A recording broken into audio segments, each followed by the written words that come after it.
aku di sini. Puasku berjalan dan berlari, masih tak ku jumpa dan temui keinginan dari hati.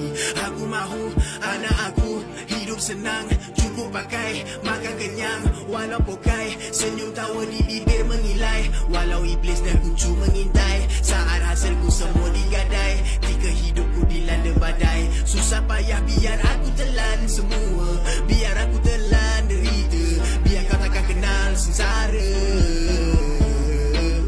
Dan aku tetap, aku takkan berubah. Ini kisahku bukan berubah, bagaikan diary helayan hidup. Tekanan hidup itu aku hirup, ketidakadilan wujud mungkin ditakdirkan. Bukan aku nak tolak takdir, cuma mahu bebas dari belenggu sebelum mau datang hampir.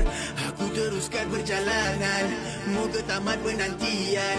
Terketar aku di titian, apa yang ku bekalkan hanya rasa salah. Walau aku benar, takkan boleh menang di dunia kejam, di dunia kejam, di dunia kejam, di dunia kejam, di dunia kejam, di dunia kejam, di dunia kejam, di dunia kejam.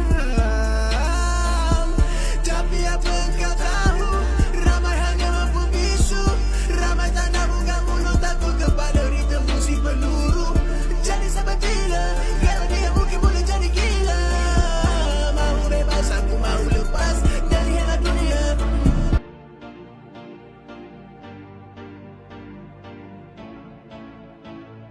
Kau bukan aku, jadi better diam. Kau hidup mewah, tidur lena beralas tilam. Ego dalam diri menjadikan kau selfish. Wanita kiri kanan selip penora dan niche, bergelumang dengan kemewahan. Jadi apa kau tahu tentang hidup di jalanan? Susah senang cari makan, halal atau haram, janji dapat makan nasi sepinggan. Tak punya apa-apa, cuma ada mimpi, impian untuk senangkan anak dan isteri. Tak mahu rumah besar, cuma mahu sebuah tempat berteduh untuk aku mengeluh. Lepas seharian jadi hamba, siang pun tak teringin untuk jadi raja. Penat lelah lemah takkan rebah, walau azab datang takkan pernah sudah. Sedangkan masih lagi di gelap malam sampai pagi, habiskan segala duit yang bapak kau bagi. Jadi apa yang kau tahu tentang hidup aku? Susah senang aku hanya Tuhan saja tahu. Aku masih lagi mencari jalan untuk pulang, sampai aku nampak satu cahaya terang.